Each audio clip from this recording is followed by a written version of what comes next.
নমস্কার, সুপ্রভাত। আপনাদের সকলকে স্বাগত জানিয়ে শুরু করছি আমাদের এখনকার অনুষ্ঠান ভাগ্যবার্তা। আপনারা জানেন ভাগ্যবার্তা অনুষ্ঠান মানেই একটি গুরুত্বপূর্ণ অনুষ্ঠান, পণ্ডিতজির অনুষ্ঠান, যে অনুষ্ঠানে থাকে বিভিন্ন ধরনের গুরুত্বপূর্ণ আলোচনা এবং সেই সঙ্গে থাকে আপনাদের টেলিফোন। পণ্ডিতজি আপনাদের সমস্ত রকম সমস্যার সমাধান করেন এই অনুষ্ঠানে। সেরকম থাকে সেই দিনের রাশিগত ফলাফল এবং থাকে আধ্যাত্মিক আলোচনা। ঠিক তেমনভাবে আজও উপস্থিত রয়েছেন পণ্ডিতজি। আজ আমাদের মধ্যে উপস্থিত রয়েছেন পণ্ডিত ভৃগু শ্রীজাতক। পণ্ডিতজি স্বাগত, সুপ্রভাত। নমস্কার।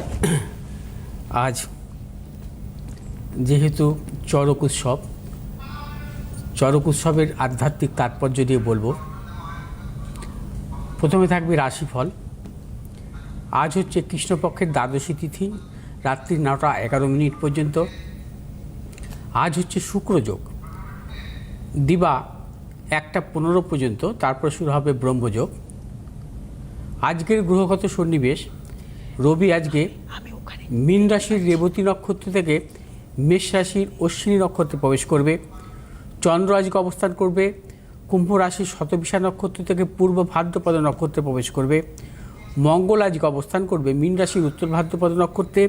বুধ আজকে অবস্থান করবে মীন রাশির উত্তর ভাদ্রপদ নক্ষত্রে। বৃহস্পতি আজকে অবস্থান করবে মিথুন রাশির পূর্ণবসু নক্ষত্রে। শুক্র আজকে অবস্থান করবে মেষ রাশির ভরণী নক্ষত্রে। শনি আজকে অবস্থান করবে মীন রাশির উত্তর ভাদ্রপদ নক্ষত্রে। রাহু আজকে অবস্থান করবে কুম্ভ রাশির শতবিশা নক্ষত্রে। কেতু আজকে অবস্থান করবে সিংহ রাশির মখা নক্ষত্রে। আজ হচ্ছে আত্মকারক গ্রহ শুক্র। আজ গোচরে রাজ্য কারক গ্রহ হচ্ছে বুধ এবং শুক্র। আজ রাহুকাল দুপুর 2:47 থেকে 4:21 মিনিট পর্যন্ত অপরাহ্ন। আজ অভিজিৎ মুহূর্ত দুপুর 11টা 56 মিনিট থেকে 12টা 44 মিনিট পর্যন্ত। আজ শুক্রযোগ হচ্ছে অত্যন্ত শুভযোগ। এই যোগে জন্মগ্রহণকারী জাতক জাতিকারা বিশেষ করে সাফল্য পেয়ে থাকেন। যদি দেখা যায় যে এদের জন্মকালীন শুক্র যদি ভাগ্যপতি বা পঞ্চমপতি কারক গ্রহ হয়, কেন্দ্রভাবে যদি অবস্থান করে, তার মহাদশায় কিন্তু অত্যন্ত সাফল্য দেয়। মাল্যব্য যোগের জাতক জাতিকাদের ক্ষেত্রে শুক্র যোগে জন্মগ্রহণকারী জাতক জাতিকাদের জীবনে কিন্তু অত্যন্ত সাফল্য আসে। বিশেষ করে শিল্প কলা জগতে এদের অত্যন্ত সাফল্য আসে। আচ্ছা, আজ হচ্ছে রবি মেষ রাশিতে প্রবেশ করবে। রবি মেষ রাশিতে প্রবেশ করা মানে এই পুরো বৈশাখ মাস 1 মাস ধরে রবি তুঙ্গী অবস্থা থাকবে। সেক্ষেত্রে বিশেষ কিছু রাশির জাতক জাতিকাদের ক্ষেত্রে কিন্তু অত্যন্ত সাফল্য পাওয়া যাবে। এবং মিথুন রাশির জাতক জাতিকাদের ক্ষেত্রে কিন্তু অত্যন্ত সাফল্য। কর্কট রাশির জাতক জাতিকাদের ক্ষেত্রেও বিশেষভাবে শুভ এবং ধনু রাশির জাতক জাতিকাদের ক্ষেত্রেও বিশেষভাবে শুভ এবং কুম্ভ রাশির জাতক জাতিকাদের ক্ষেত্রেও শুভ। এই 3-4টি রাশির জাতক জাতিকারা আগামী 1 মাস সর্বদিক থেকে সাফল্য পাবেন। কর্মজীবনের দিক থেকে সাফল্য আসবে, অর্থনৈতিক সাফল্য আসবে। যারা ব্যবসা করছেন ব্যবসা ক্ষেত্রে সাফল্য আসবে। রবিকে আমরা কর্মকারক গ্রহ বলি, রবিকে আমরা পিতৃকারক গ্রহ বলি। রবি যদি জন্মকালীন কোনো জাতক জাতিকার জন্মছকে তুঙ্গী অবস্থা থাকে, সেক্ষেত্রে কিন্তু তার অধিকাংশ ক্ষেত্রে কিন্তু জীবনে অর্থাৎ কর্মজগতে কিন্তু সাফল্য আসে, সম্মানজনক কর্মজীবন হয়।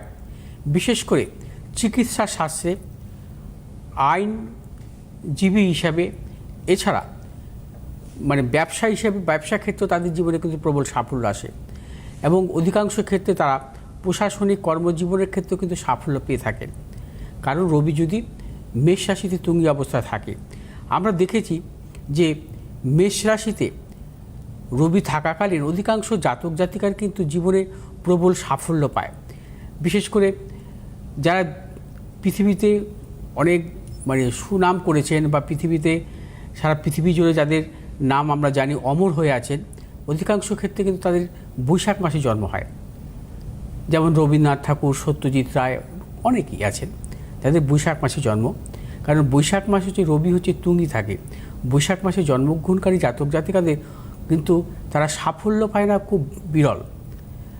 আচ্ছা, এবার আজকের কিছু উপাচার বলবো। আজ হচ্ছে গাজন উৎসব।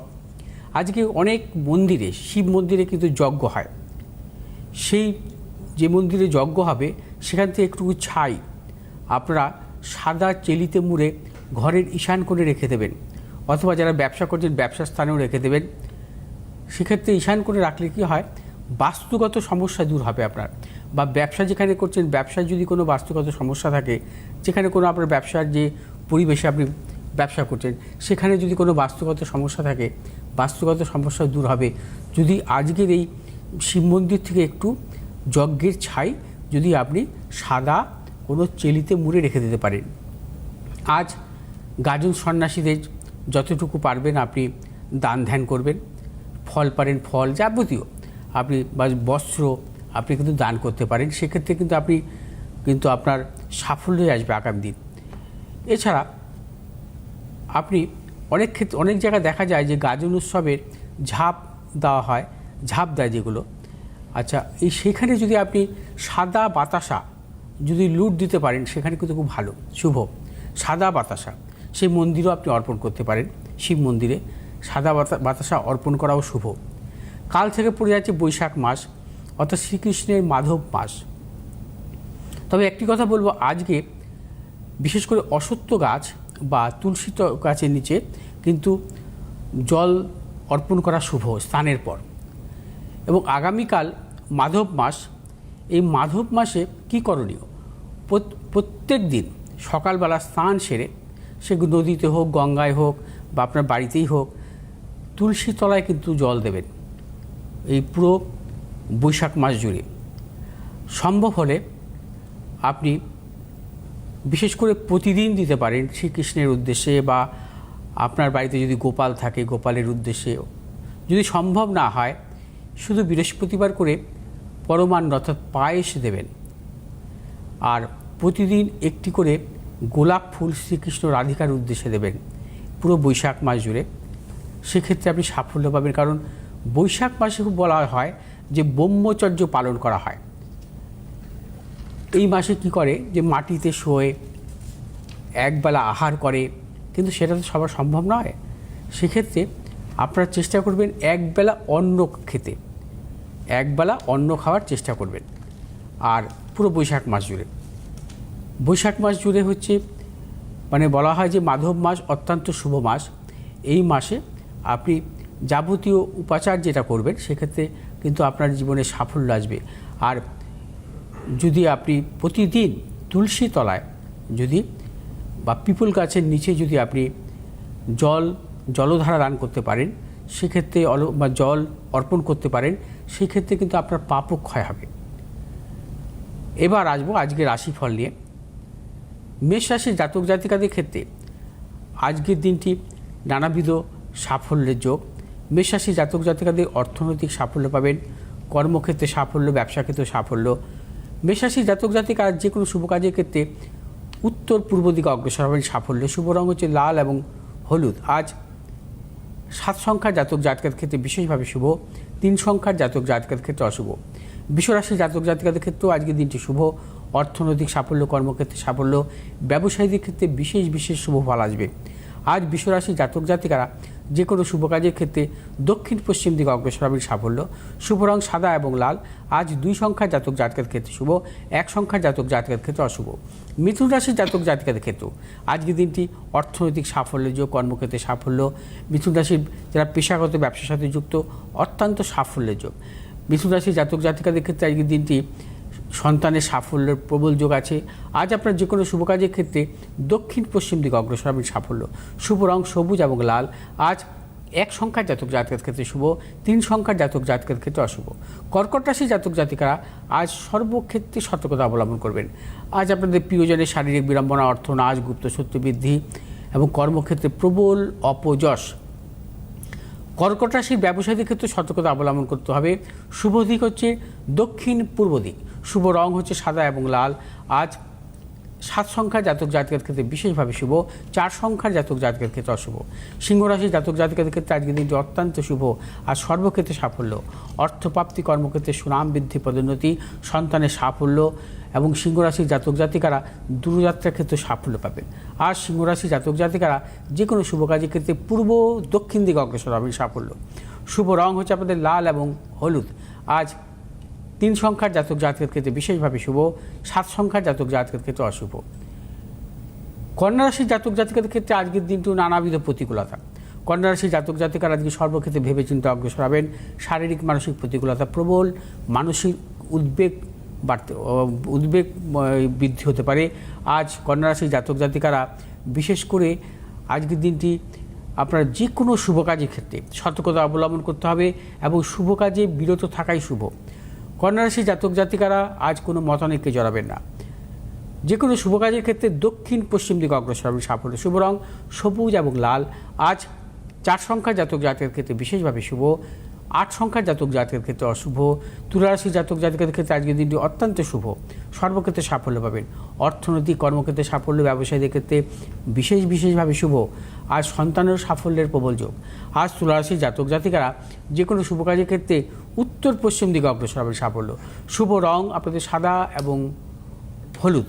আজ 1 সংখ্যার জাতক জাতকের ক্ষেত্রে বিশেষভাবে শুভ, 5 সংখ্যার জাতক জাতকের ক্ষেত্রে অশুভ। আজ বৃশ্চিক রাশির জাতক জাতিকাদের ক্ষেত্রেও নানাবিধ সাফল্যের যোগ। বৃশ্চিক রাশির জাতক জাতিকাদের অর্থ লাভ, কর্মক্ষেত্রে সুনাম বৃদ্ধি, সন্তানের সাফল্য। বৃশ্চিক রাশির ব্যবসায়ীদের ক্ষেত্রে শুভ, নতুন কোনো চিন্তা ভাবনা পরিকল্পনার ক্ষেত্রে সাফল্য মিলবে। আজ বৃশ্চিক রাশির জাতক জাতিকারা যে কোনো শুভ কাজের ক্ষেত্রে উত্তর পশ্চিম দিকে অগ্রসর হবে, সাফল্য। শুভ রং আপনাদের লাল এবং সাদা। আজ 6 সংখ্যার জাতক জাতকের ক্ষেত্রে বিশেষভাবে শুভ, 3 সংখ্যার জাতক জাতকের ক্ষেত্রে অশুভ। আজ ধনুরাশির জাতক জাতকের ক্ষেত্রে নানাবিধ প্রতিকূলতা, সর্বক্ষেত্রে সতর্কতা অবলম্বন করবেন। শারীরিক মানসিক প্রতিকূলতা, অর্থ নাশ, গুপ্ত শত্রু বৃদ্ধি হতে পারে, প্রবল অপযশ এবং প্রিয়জনের সাথে মতানৈক্য। শুভ দিক আপনাদের আজকে পূর্ব এবং উত্তর। শুভ রং আপনাদের হলুদ এবং সবুজ। আজ 7 সংখ্যার জাতক জাতকের ক্ষেত্রে অশুভ, 5 সংখ্যার জাতক জাতকের ক্ষেত্রে শুভ। আজ মকর রাশি জাতক জাতিকাদের ক্ষেত্রে আজকের দিনটি বিশেষভাবে শুভ। মকর রাশি জাতক জাতিকাদের অর্থ লাভ, কর্মক্ষেত্রে সুনাম বৃদ্ধি, পদোন্নতি। মকর রাশি জাতক জাতিকাদের আজকে সর্বক্ষেত্রে সাফল্য। আজ আপনারা যে কোনো শুভ কাজের ক্ষেত্রে দক্ষিণ পশ্চিম দিকে অগ্রসর হবে, সাফল্য। শুভ রং নীল এবং লাল। আজ 4 সংখ্যার জাতক জাতকের ক্ষেত্রে বিশেষভাবে শুভ, 2 সংখ্যার জাতক জাতকের ক্ষেত্রে অশুভ। কুম্ভ রাশির জাতক জাতিকাদের ক্ষেত্রে আজকের দিনটি নানাবিধ প্রতিকূলতা। কুম্ভ রাশির জাতক জাতিকারা আজ সর্বক্ষেত্রে ভেবেচিন্তে অগ্রসর হবেন। শারীরিক মানসিক প্রতিকূলতা অর্থনৈতিক উন্নতির ক্ষেত্রে ব্যাহত হতে পারে। প্রিয়জনের সাথে মতানৈক্য, গুপ্ত শত্রু বৃদ্ধি হতে পারে। আজ কুম্ভ রাশির জাতক জাতিকারা যে কোনো শুভ কাজের ক্ষেত্রে উত্তর পশ্চিম দিকে অগ্রসর হবে, সাফল্য। শুভ রং নীল এবং লাল। আজ 8 সংখ্যার জাতক জাতকের ক্ষেত্রে বিশেষভাবে শুভ, 6 সংখ্যার জাতক জাতকের ক্ষেত্রে অশুভ। মীন রাশির জাতক জাতিকারাও আজ নানাবিধ প্রতিকূলতার মধ্যে দিয়ে চলবেন। আজ আপনাদের শারীরিক বিড়ম্বনা, অর্থনাশ, গুপ্তশত্রু বৃদ্ধি, সন্তানের দিক থেকে টেনশন বৃদ্ধি হতে পারে। মীন রাশির পারিবারিক দিক থেকে নানাবিধ সমস্যা, প্রতিকূলতা আসতে পারে। মীন রাশির ব্যবসায়ীদের ক্ষেত্রেও সতর্কতা অবলম্বন করতে হবে, কোনো প্রকার ঝুঁকি নেবেন না। শুভ দিক আপনাদের দক্ষিণ পূর্ব দিক। শুভ রং হলুদ এবং নীল। আজ 2 সংখ্যার জাতক জাতকের ক্ষেত্রে বিশেষভাবে শুভ এবং 6 সংখ্যার জাতক জাতকের ক্ষেত্রে অশুভ।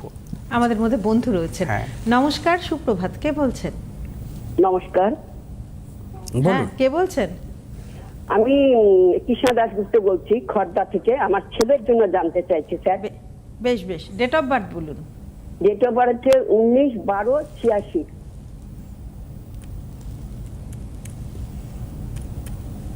টাইম বলুন।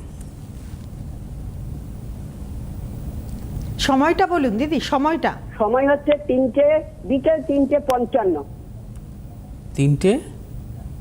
3:55? হ্যাঁ, বিকেল 3:55। বিকেল 3:55। আর জায়গা? টিটাগড়। দিদি অনুষ্ঠান দেখেন তো? অনুষ্ঠান আমি রোজ দেখি। আমার মাসির ছেলেও গেছিল, ওখানে গিয়ে উপকৃত হয়েছে, সরকারি চাকরি পেয়েছে। কিন্তু আইন আমি পাচ্ছি না দিদি ভাই। আচ্ছা, দেখছেন পণ্ডিতজি, দেখছেন, চিন্তার কোনো কারণ নেই। আচ্ছা, জন্মবার কি আপনার ছেলে শুক্রবার? হ্যাঁ, শুক্রবার। বৃষ লগ্ন, কর্কট রাশি, পুষ্যা নক্ষত্র, দেবগণ। হ্যাঁ, এগুলো তো আপনি জানতেনই। হ্যাঁ জানতাম। আচ্ছা, আর ঠিক আছে, আমি জন্মছকে আসি, কোনো গ্রহই বক্রী ছিল না। আচ্ছা ঠিক আছে।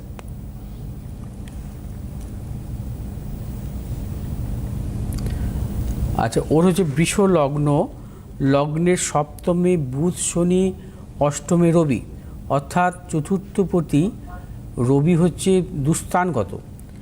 আচ্ছা, সপ্তম, অষ্টম, নবম ভাগ্যপতি কারগ্রহ হচ্ছে শনি, স্বক্ষেত্রে দৃষ্ট, কর্মভাবে মঙ্গল, বৃহস্পতি, রাহু অবস্থান করছে একাদশভাবে, চন্দ্র স্বক্ষেত্রে আছে। আচ্ছা, বর্তমান মহাদশাটা একটু আমি দেখে নিচ্ছি।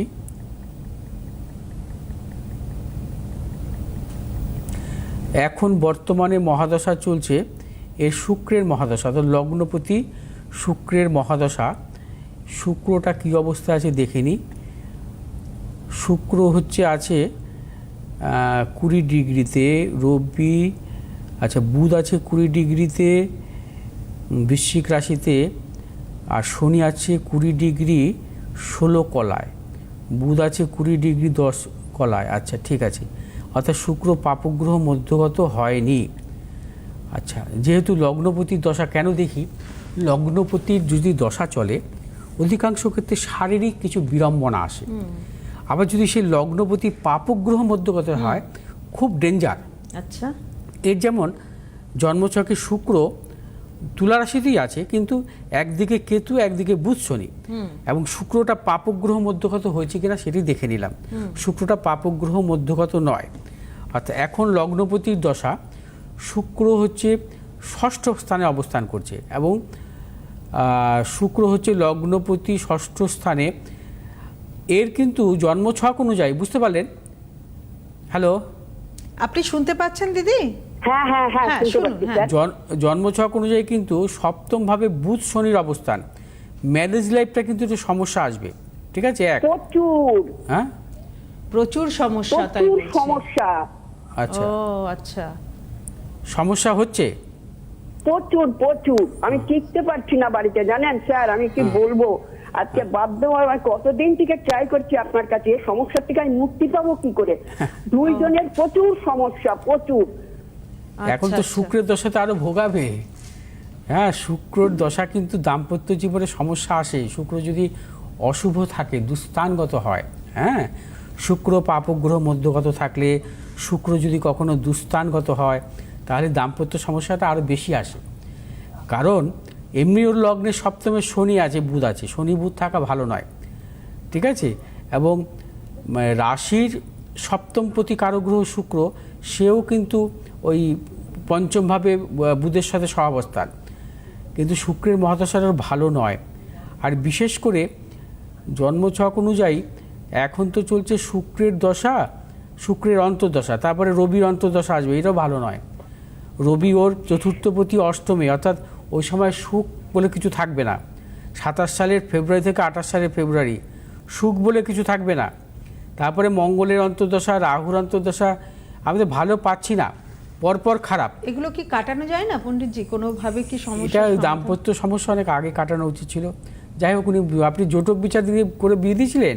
জানেন, বলছে ও কি কোনো চাকরি বাকরি আর ভালো পাবে? ওখানে চাকরি ছাড়ছে আর ধরছে, চাকরি ছাড়ছে আর ধরছে। আচ্ছা, মানে চাকরি, মানে জায়গাটাও স্টেবল নেই এখন, তাই তো? না। আচ্ছা, এর থেকে কি বেটার কিছু পাবে? এর থেকে বেটার কিছু এই মুহূর্তে তো পাবে না, 28 সালের ফেব্রুয়ারি আগে পাবে না। এখনও সময় ভালো নয়। শুক্রের দশা, শুক্রের অন্তর্দশা খারাপ, শুক্রের দশা রবির অন্তর্দশাও খারাপ। হ্যাঁ, সেই ভালো সময় আসতে গেলে শুক্র চন্দ্র যদি ভালো দেয়, কারণ দুটো শুভগ্রহের দশা অন্তর্দশা চলবে। শুক্র চন্দ্র চতুর্থ দশম সম্পর্ক আছে, শুক্র স্বক্ষেত্রে, চন্দ্র স্বক্ষেত্রে। হ্যাঁ, ওই 28 সালের ফেব্রুয়ারি থেকে 29 সালের অক্টোবর, এই সময়টা মোটামুটি ভালো। ওই সময় কর্মের দিক থেকে কিছু ভালো আসবে। একদম ঠিক আছে। আর এখন এই সময় যদি একটু ওর যোগাযোগ করে জন্মছকে নিতে পারি। ভাগ্যপতি কর্মপতি হচ্ছে শনি। শনি হচ্ছে ওর জন্মছকের সপ্তমে অবস্থান করছে। হ্যাঁ, শনির যেহেতু ভাগ্যপতি কর্মপতি, শনি যেহেতু অশুভ অবস্থায় আছে, সেই জন্য কিন্তু নানাবিধ সমস্যাগুলো থাকবে কর্মজীবন সংক্রান্ত। আর ভাগ্য স্থান, কারণ শনি হচ্ছে বুধের নক্ষত্রে আছে। যাই হোক, আমি এই ডিটেলস আলোচনা করতে হ্যাঁ, পারলাম না আসলে সময়ের জন্য। এতটা তো আলোচনা করা যায় না এটুকু অনুষ্ঠানে। আপনি বরং অনলাইনে যোগাযোগ করে নিন 8583013265 9836664559। পণ্ডিতজি কিন্তু অনলাইনে ফুল প্রেডিকশন দিচ্ছেন এবং আপনাদের সমস্ত সমস্যার সমাধান করছে। সেক্ষেত্রে কিন্তু আবারও বলি, পণ্ডিতজি কিন্তু নিজের পারিশ্রমিক ভিডিও কলের মাধ্যমে প্রেডিকশন দিচ্ছেন এবং পারিশ্রমিক অনেকটাই কমিয়ে দিয়েছেন। অবশ্যই আপনারা যোগাযোগ করে নিতে পারেন অনলাইনের মাধ্যমে। পণ্ডিতজি, আমরা পরের আলোচনা। চড়ক পুজোর আধ্যাত্মিক তাৎপর্য নিয়ে এখন বলবো। আচ্ছা, সময় খুব অল্প, জানি না কতটা বলতে পারবো। হ্যাঁ, একদম। যে প্রাচীন শাস্ত্রগুলোতে শিব মহিমা বর্ণনা করা হয়েছে, যেমন লিঙ্গ পুরাণ, শিব পুরাণ, ব্রহ্মবৈবর্ত পুরাণে চৈত্র মাসে শিবের আরাধনার কথা বলা থাকলেও চড়ক পুজোর উল্লেখ নেই। তবে পাশুপত সম্প্রদায় প্রাচীনকালে এই উৎসব পালন করত। নববর্ষের প্রথম 2-3 দিন ধরে চড়ক উৎসব চলে এবং শৈব সম্প্রদায়ের এটি একটি প্রধান উৎসবে পরিণত হয়েছে। ঠিক কবে থেকে এবং কিভাবে চড়ক পুজো শুরু হয় তার সুনির্দিষ্ট ইতিহাস পাওয়া যায় না। বলা হয়ে থাকে 1485 খ্রিস্টাব্দে সুন্দরানন্দ ঠাকুর নামে এক রাজা চড়ক পুজো চালু করেন এবং সেই রীতির মেনেই আজও চড়ক পুজো চলছে। আবার কিছু শাস্ত্র বলে দ্বারকাধীশ কৃষ্ণের সঙ্গে একবার মহাদেবের একনিষ্ঠ উপাসক বানরাজার যুদ্ধ হয়। সেই যুদ্ধে জয়লাভ ও অমরত্ব লাভের প্রার্থনায় বানরাজা নিজের শরীরে রক্ত দিয়ে শিব পুজো করেন। শিব কৃপা লাভের পর সেদিন ভক্তিমূলক নাচ গানও হয়। সেই দিন ছিল চৈত্র সংক্রান্তি। তখন থেকেই এই পুজোর শুরু হয়। একটি অস্থায়ী গাছকে কেন্দ্র করে চড়ক পুজো অনুষ্ঠিত হয়। চড়ক গাছ ভক্ত বা সন্ন্যাসীকে লোহার হুকরো দিয়ে চাকার সাথে বেঁধে দ্রুত বেগে ঘোরানো হয়। মনে রাখতে হবে, চড়ক পুজোর মূলে রয়েছে ভূত, প্রেত ও পুনর্জন্মের প্রতি বিশ্বাস। চড়ক পুজোর সবচেয়ে উল্লেখযোগ্য বিষয়টি হলো দৈহিক যন্ত্রণা। এখানে অনেকটা কঠিন হঠযোগের ন্যায় দৈহিক যন্ত্রণা লাভের মধ্য দিয়ে নিজের আরাধ্য দেবতার কাছে পৌঁছানোর চেষ্টা করেন তার ভক্তরা। আচ্ছা, আসবো, আজকে সময় শেষ, একদম একটুখানি বাকি ছিল, আমি পরের দিন বলবো। একদম, আগামীকাল আমরা সেটি শুনে নেব। আজকের মতো হাতে একদম সময় শেষ হয়ে গেছে। অবশ্যই চোখ রাখুন আগামীকাল ঠিক সকাল 7:30টায়। নমস্কার, খুব ভালো থাকুন। নমস্কার পণ্ডিতজিকে।